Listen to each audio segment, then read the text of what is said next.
Honourable NGT और honourable supreme court ने series of orders pass किए। उन पे कोई ग्रीन नहीं किया गया, उनको पक्का नहीं किया गया।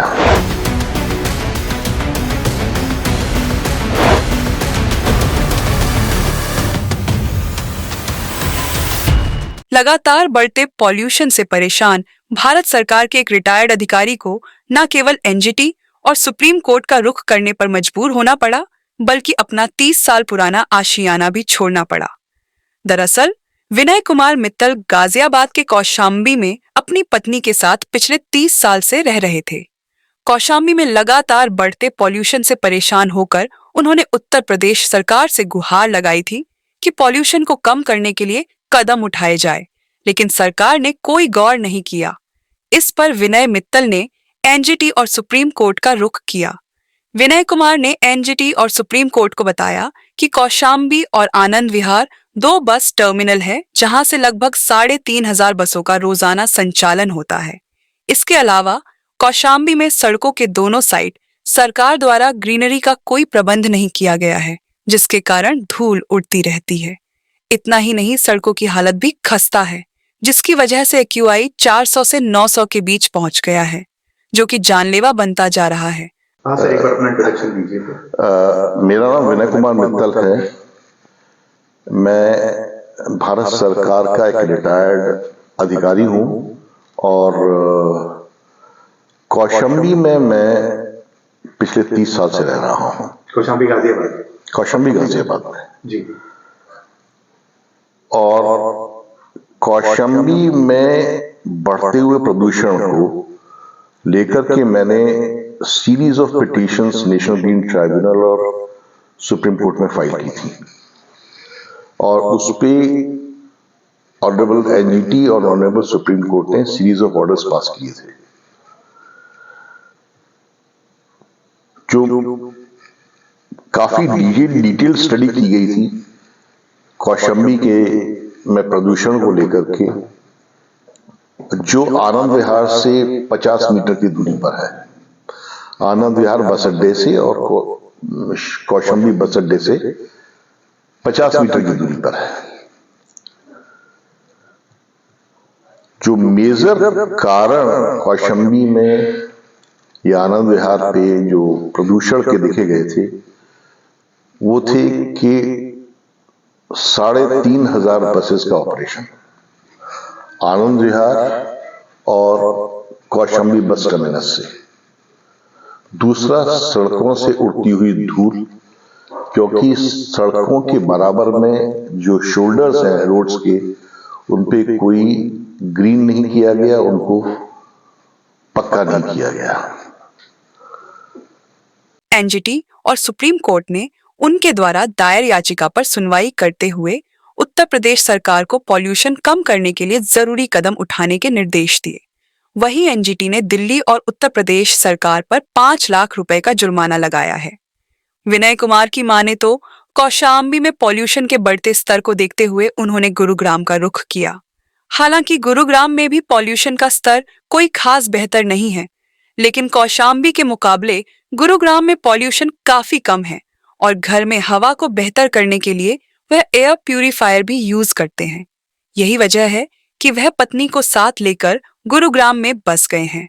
विनय कुमार की माने तो उत्तर प्रदेश में 2 नेशनल हाईवे हैं और कूड़े का पहाड़ भी है, जिसकी वजह से पॉल्यूशन जानलेवा होता जा रहा है और ये बुजुर्ग दंपति शुद्ध हवा के लिए भारत के विभिन्न हिस्सों में भटक रहा है।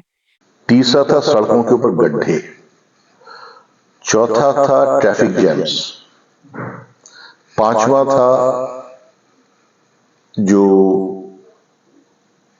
कूड़ा है, कूड़ा जलाने का रीजनिंग बहुत बड़ा था वहां इलाकों में। और इसकी वजह से, इन सभी फैक्टर्स की वजह से आनंद विहार का जो एक्यूआई है करीबन 470 से लेकर के और 900 के बीच में 1000 से ज्यादा होता है। आप हालत देखिए वहां क्या है। 2 नेशनल हाईवेज हैं, नेशनल हाईवे नंबर 24 और नेशनल हाईवे 58। दूसरा देखिए, एशिया का सबसे बड़ा garbage dump Ghazipur garbage dump,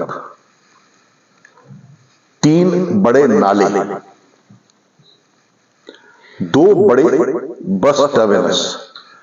Mittal साहब, एनजीटी ने क्या एक्शन लिया जब आपने पिटीशन डाली, तो क्या एनजीटी ने उत्तर प्रदेश सरकार के ऊपर और दिल्ली सरकार के ऊपर 5-5 लाख का जुर्माना लगाया, काम ना करने के लिए, अपनी ड्यूटी ना निभाने के लिए। और कहा था इन सभी कारणों को जो बताया गया है, जो रिपोर्ट में, स्टडी में एनजीटी ने जो स्टडी करवाई थी आनंद विहार कौशाम्बी के इलाके में इतना प्रदूषण होने की, तो उसके लिए उन्होंने कहा था कि ये सभी कारणों को का निवारण करने के लिए कार्यक्रम बनाया जाए और कार्य किया जाए। यही नहीं, सुप्रीम कोर्ट ने भी इसके बड़ा सख्त रुख अपनाया था। डीवाई चंद्रचूड़ साहब की बेंच थी और प्रेजेंट जो मिस्टर संजीव खन्ना है, प्रेजेंट चीफ जस्टिस है, वो भी उस हेमा त्रिवेदी, संजीव खन्ना और डीवाई चंद्रचूड़ साहब की बेंच थी। उन्होंने भी काफी सीरीज ऑफ ऑर्डर्स पास किए थे प्रदूषण कंट्रोल करने के लिए। और यहां तक कि ऑब्जर्वेशन थी सुप्रीम कोर्ट की कि ये जगह नरक से कम नहीं है। सर, अभी आप गुड़गांव शिफ्ट हो चुके हैं, गुड़गांव भी एक बहुत पॉल्यूटेड एरिया है, कैसा फील कर रहे हैं सर आप? देखिए, गुड़गांव में आनंद विहार के मुकाबले 50% प्रदूषण है। वही एक रीजन था मेरे लिए और मेरे वाइफ के लिए गुड़गांव शिफ्ट करने का। कम से कम प्रदूषण है तो सही, लेकिन वहां पे भी एयर प्यूरिफायर चलाता, मैं यहां पे भी चलाता हूं। बस ये कि यहाँ एयर प्यूरिफायर से लैब थोड़ी बढ़ जाती है। दूसरा चीज है कि हम सड़क से काफी दूर हैं। स्वास्थ्य संबंधी क्या कुछ समस्याएं आप फेस कर रहे हैं? ये जो दिख रहे हैं ना, खांसी और ये जो ब्रेथलेसनेस है मेरी सांस में, ये एक बहुत बड़ा रीजन है।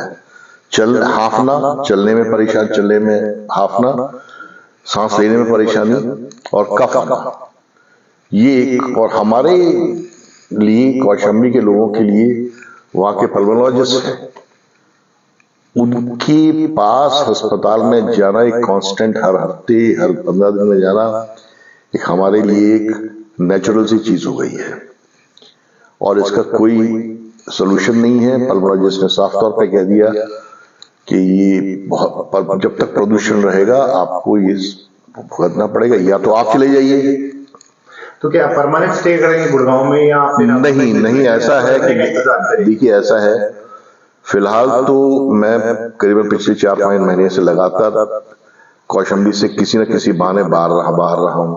चाहे अरुणाचल प्रदेश गया हूं, चाहे मैं गुजरात गया हूं, चाहे मैं मध्य प्रदेश गया हूं, और अब मैं गुड़गांव आ गया हूं। मैं फिलहाल तो इस चीज का इंतजार करूंगा कि प्रदूषण आगे मार्च के महीने में कम होता है कि नहीं होता है।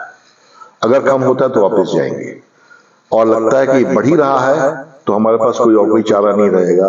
उम्र के इस पड़ाव में वहां से परमानेंट निकल के गुड़गांव परमानेंट शिफ्ट हो जाएगा। Thank you. अब भी समय है जब उत्तर प्रदेश सरकार को इस पर ध्यान देना होगा, नहीं तो वह दिन दूर नहीं जब उत्तर प्रदेश से लोग पॉल्यूशन के चलते पलायन करने को मजबूर हो जाएंगे।